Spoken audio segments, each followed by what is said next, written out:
சரி, நம்ம இன்ஸ்பிரேஷன்றதை நம்ம வெளியே தேடிட்டு இருப்போம். ஆனால் நீ தான் மற்றவங்களுக்கான இன்ஸ்பிரேஷனாக மாற வேண்டியவன் அப்படின்றத புரிஞ்சுக்கிட்டா நம்ம மேலே ஒரு நம்பிக்கை பிறக்கும். உங்களுக்கு ஒரு பாயிண்ட் ஆஃப் டைமில் மணி இஸ் இம்பார்ட்டன்ட்னு ஓடுவாங்க. உன் சொந்த அண்ணனாக இருக்கலாம், உன் சொந்த தம்பியாக இருக்கலாம், அவன்கிட்ட காசு இல்லைன்னும் போது அவனை நாயோட கேவலமாக பார்க்குறீங்களே. அதாவது நம்மளோட பர்சனல் சர்க்கிள்னு ஒன்று இருக்குது. பர்சனல் சர்க்கிள்ன்றதை என்றைக்குமே பர்சனலாக வைக்கணும். பர்சனல்லேருந்து வெளியே வந்துட்டு பப்ளிசைஸ் பண்ணிட்டுன்னு வச்சிங்களேன், now anybody can make a statement, ஒரு ரிவ்யூ கொடுக்கலாம் உன்னை பற்றி. ஒரு சில பேரெல்லாம் நான் கால்ஸ் அவாய்ட் பண்ணுறேன், டெக்ஸ்ட் அவாய்ட் பண்ணுவேன், ஆனால் நேரில் பார்த்தா நல்லா பேசுவேன். இவங்கக்கிட்ட எந்த அளவுக்கு நீ க்ளோஸாகவும் பர்சனலாகவும் இருக்கணுன்றது தெரிஞ்சுக்கணும். ரொம்ப முக்கியமான சர்க்கிள் இது. நிறைய பேர் இன்றைக்கி அதில் மட்டும்தான் வாழ்ந்துட்டுருக்காங்க. That is called social circle. பல பேர் பண்ணுற ஒரு தவறால் சில டெசிஷன் நல்லா தான் இருக்கும். We start to believe our self. நிறைய பேரை நம்பி ஏமாந்து போனதுனாலே நம்மளை நம்ப ஆரம்பிப்போம். பிகாஸ் நம்மளை நம்பரில் எந்த இடத்துலையும் நம்ம கைவிட போகிறது கிடையாது. நானே பல முகங்களை வச்சிட்ருக்கிறேன்றது தான் நானே யோசிப்பேன்.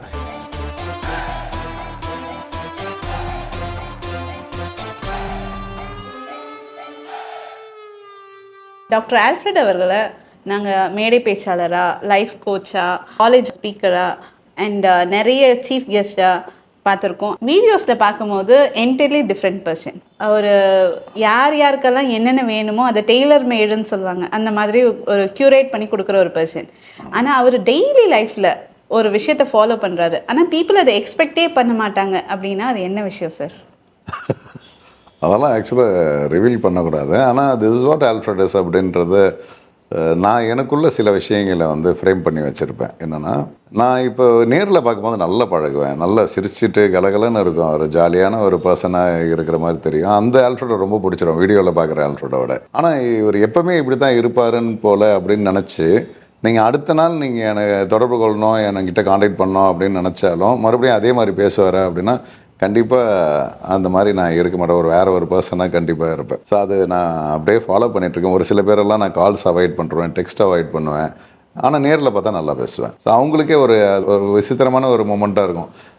நல்லா பேசுகிறாரு, இவர்கிட்ட தான் நம்ம பேசணுமா, ஏன் ஆனால் ஃபோனில் சரியாக பேச மாட்டுறாரு, ஏன் டெக்ஸ்ட்டில் ரிப்ளை பண்ண மாட்டுறாரு அப்படின்ட்டு அவங்களுக்கு ஒரு சந்தேகம் வரும். ஆனால் நான் இதை வாண்டடாக தான் பண்ணுவேன். பிகாஸ் அது என்னென்னா, அந்த ஜோனை விட்டு நான் போயிட்ட பிறகு நான் என் ஜோனில் சந்தோஷத்தில் நான் இருக்கேன், நான் ஒரு நிம்மதியில் இருக்கேன் அப்படின்னு வச்சிங்களேன். அதை ஏதோ யாரோ டிஸ்டர்ப் பண்ணுற மாதிரி ஒரு ஃபீல் வந்துடுது.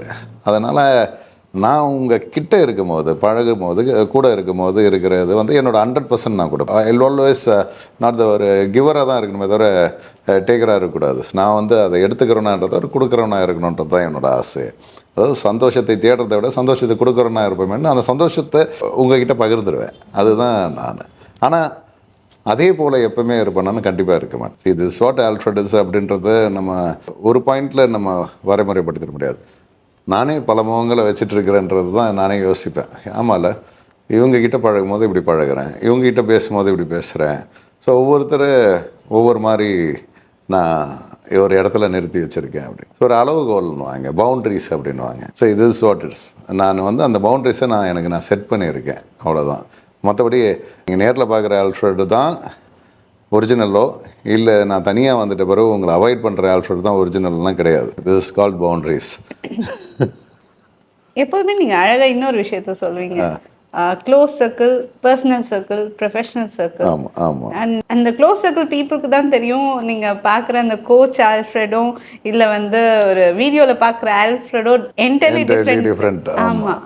ஒரு டிராவல் உங்க கூட இருந்ததுன்னா அதுல நடக்கிற ஒரு சட்டையரோ இல்ல அது என்டையர்லி டிஃப்ரெண்ட். அதை பத்தி நீங்க எதுவும் சொல்லலாம்? நம்மளுக்கு எப்பவுமே ஒரு 4 சர்க்கிள் இருக்கு.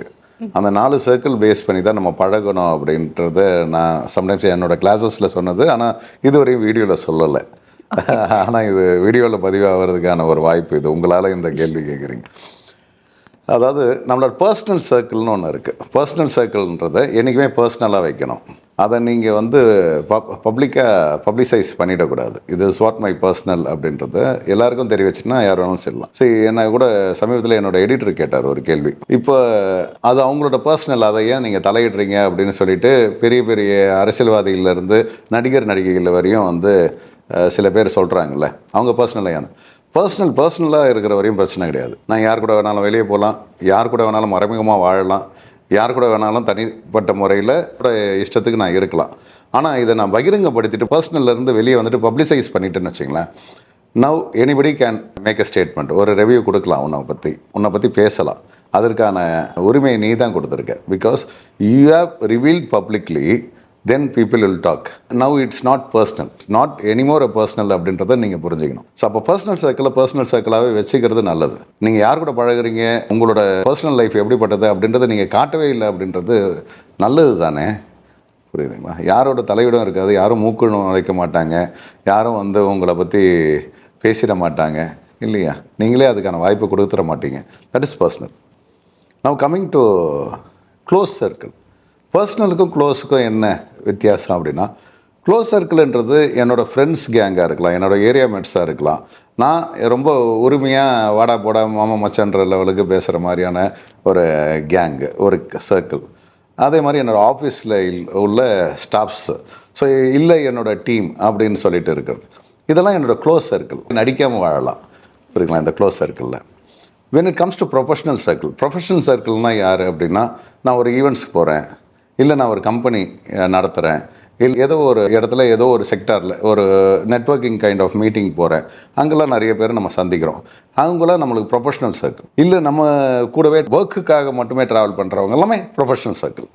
இவங்கக்கிட்ட எந்த அளவுக்கு நீ க்ளோஸாகவும் பர்சனலாகவும் இருக்கணுன்றது தெரிஞ்சுக்கணும். முதல்ல நிறைய பேரோட தப்பு என்னென்னா, அவங்களோட பர்சனல் எல்லாத்தையும் தூக்கிட்டு வந்து ஈவன் ப்ரொஃபஷனல் சர்க்கிள்லேயும் வந்து ஷேர் பண்ணுறது. க்ளோஸ் சர்க்கிளில் பழகிற மாதிரியே இந்த ப்ரொஃபஷனல் சர்க்கிள்லேயும் பழகணும்னு நினைக்கிறது. இங்கே தான் பிரச்சனையாகும். இங்கே வந்துட்டு நீ ரொம்ப க்ளோஸ் ஆகணும்னு நினைக்காது. ப்ரொஃபஷனல் சர்க்கிளில் ப்ரொஃபஷனலாகவே வச்சுக்க. அவங்க அந்த அளவில் இருந்தால் மட்டுமே போதும், உனக்கான மரியாதையை காப்பாற்றிக்கலாம். இன்னொன்று ரொம்ப முக்கியமான சர்க்கிள், இது நிறைய பேர் இன்றைக்கி அதில் மட்டும்தான் வாழ்ந்துட்டுருக்காங்க. That is called social circle. இந்த சோஷியல் சர்க்கிள் அப்படின்றத வந்து ஹாய் பாயோடு நிறுத்திக்கிறது தான். எங்கேயோ போகிறீங்க, ஒரு ஜிம்முக்கு போகிறீங்க, இல்லை ஒரு பப்புக்கு போகிறீங்க, இல்லை ஒரு பார்ட்டி போகிறீங்க, இல்லை ஏதோ ஒரு ஈவெண்ட்டு எங்கேயோ ஒரு இடத்துல போகிறீங்க, என்றைக்கோ ஒரு நாள் பார்ப்பீங்க, அவ்வளோதான். அது சோஷியலாக பழகிறதுக்காக எங்கேயோ ஒரு ஃபோரம் போகிறீங்களே, அதில் அங்கேயே விட்டுணும். இன்னொன்று, சோஷியல் மீடியாவில் கூட வராங்களே ஃப்ரெண்ட்ஸுன்ற அடிப்படையில் நிறைய பேர் உங்கள்கிட்ட பேசுகிறவங்க, இன்பாக்ஸில் வரவங்க, இதெல்லாத்தையுமே நீங்கள் எந்த அளவுகோலில் வைக்கணுமோ அது வரையும் தான் நல்லது. சோஷியல் சர்க்கிள்லையும் எல்லாத்தையும் க்ளோஸ் சர்க்கிளாகவும் பர்சனல் சர்க்கிளாகவும் பார்க்காதீங்கன்றது தான். ஸோ அதை புரிஞ்சுக்கிட்டாலே நம்மளோட ரெஸ்பெக்ட் இருக்குல்ல, அது செல்ஃப் ரெஸ்பெக்டாக இருக்கிறது காப்பாற்றப்படும். நிறைய பேர் வந்து உங்ககிட்ட பழகும்போது, சார் நான் மனசில் நினச்சதெல்லாம் நீங்கள் சொல்லிடுறீங்க, என்னை இப்படி புரிஞ்சுக்கிட்டீங்க அப்படின்னு சொல்கிறத கேள்விப்பட்டிருப்போம். ஆனால் எந்த ஒரு சிச்சுவேஷனில் நீங்களே உங்களை பிலீவ் பண்ணாத இருந்தப்போ, யாராவது ஒருத்தரோ இல்லை நிறைய பேர் உங்களை பிலீவ் பண்ணியிருக்கலாம், அந்த மாதிரி யாராவது குறிப்பிட்டு சொல்ல முடியுமா? இல்லை அந்த மாதிரி ஒரு சிச்சுவேஷன்ஸ்? இல்லை, I started to believe myself. அது அழகாக ஒரு கோட் இருக்குது, I search for inspiration then I became one அப்படின்னு.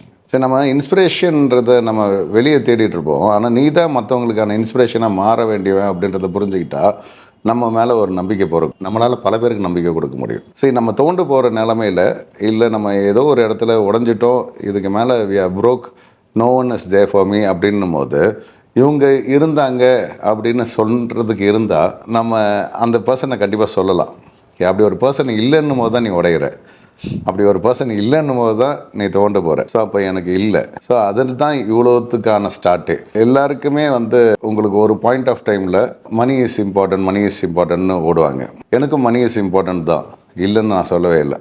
ஆனால் உனக்கு மணி முக்கியமாக இல்லை ஒரு பர்சனோட வேல்யூ முக்கியமாக, இம்பார்ட்டன்ஸ் முக்கியமாக, அது எதை நீ கொடுப்ப அப்படின்னா நான் பர்சனை சொல்லுவேன். நான் உங்களுக்கு உதாரணத்துக்கு சொல்கிறேன், உங்களால் இதை பண்ண முடியும்னா இதையும் பண்ணுறீங்களே அப்படின்னு யோசிச்சு பாருங்கள். சே ஃபார் எக்ஸாம்பிள், ஒரு ஷிட்ஸு மாதிரி ஒரு நாய்க்குட்டியை வாங்கணும்னு நினைக்கிறீங்க, அதோட விலை 5000 ரூபா சொல்கிறாங்க, இல்லை 10000 ரூபா சொல்கிறாங்க. நீங்கள் பேரம் பேசி 8000 ரூபாய்க்கு கேட்குறீங்க. 10000 ரூபா சொன்ன நாயை அந்த கடைக்காரர் உங்களுக்கு 8000 ரூபாய்க்கு அந்த நாய்க்குட்டியை கொடுத்துட்டாரு. நீங்கள் வீட்டுக்கு வாங்கிட்டு வந்துட்டீங்க. கிட்டத்தட்ட ஒரு 6 மாதம் 1 வருஷம் அந்த நாயை வளர்க்குறீங்க.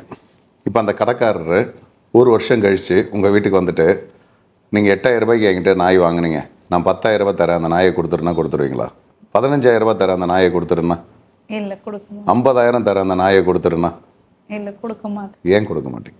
ஏன்னா அது நம்ம ஒரு ஃபேமிலி மெம்பர் ஆயிடுச்சு, நம்ம கூட பழகிடுச்சு. ஒரு 8,000 ரூபா கொடுத்து காசு கொடுத்து தான் வாங்கிட்டு வந்தீங்க நாயை. அந்த நாயை உங்களால் திருப்பி வளர்த்த பிறகு உங்களால் 50,000க்கு 1,00,000 ரூபாய்க்கு அந்த கடைக்காரரே வந்து கேட்டாலும் கொடுக்க முடியல. ஆனால் நீங்கள் பெத்த பிள்ளையாக இருக்கலாம், உன் சொந்த அண்ணனாக இருக்கலாம், உன் சொந்த தம்பியாக இருக்கலாம், அவன்கிட்ட காசு இல்லைன்னும் போது அவனை நாயோட கேவலமாக பார்க்குறீங்களே. அவனோட வேல்யூ எவ்வளோ? இதுதான் நான் அவனுக்கு கிடைச்ச importance. Money is important, yes of course. But பழகின நாயை விட்டு கொடுக்க முடியல. ஆனால் இந்த மனுஷனை நாயோட கேவலமாக ட்ரீட் பண்ணுறேன். இதுதான் நம்ம உடஞ்சி போகிற சமயம். ஹூ வி ஆர், நம்மளோட வேல்யூவை இன்க்ரீஸ் பண்ணணும். என் வேல்யூ உனக்கு தெரியல, நான் யாருன்னு உனக்கு புரியல, என்னை இவ்வளோ கேவலமாக நீ வந்து ட்ரீட் பண்ணுற, எனக்கு அது பிடிக்கல. அப்போ நான் என் வேல்யூவை இன்க்ரீஸ் பண்ணணும் போது இவங்ககிட்ட இருந்தெல்லாம் நான் வெளியே வரணும். இவங்ககிட்ட இருந்தெல்லாம் நான் வந்து ஒரு நாள் நீ பெருமையாக நினைப்ப, கண்டிப்பாக நான் உன் தம்பினோ புள்ளனோ, இல்லை நான் உன்னை எனக்கு நல்லா தெரியணும், இல்லை நீ தான் எனக்கு எல்லாமா இருந்த அப்படின்றதோ எல்லாமே உனக்கு ஒரு நாள் வேல்யூ புரியும் அப்படின்னு ஒரு வைராக்கியம் வரும்ல. ஸோ அதுதான் இங்கே பல பேர் பண்ணுற ஒரு தவறால் சில டெசிஷன் நல்லா தான் இருக்கும். We start to believe our self.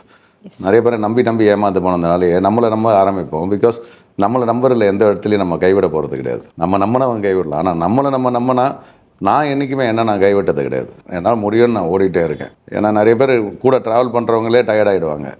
ஆனால் காலையில் அந்த ஒரு 6 மணி 7 மணிக்கு பார்த்த அதே எனர்ஜி நைட்டு எத்தனை மணிக்கு நம்ம திரும்பி போகும்போதும் அதே எனர்ஜியோடு இருக்கிறோம் அப்படின்னா what is my driving force அப்படின்றது தான், that is my internal motivation. எனக்குள்ளே இருக்கிறவன் ட்ரைவ் பண்ணிகிட்ருக்கேன்.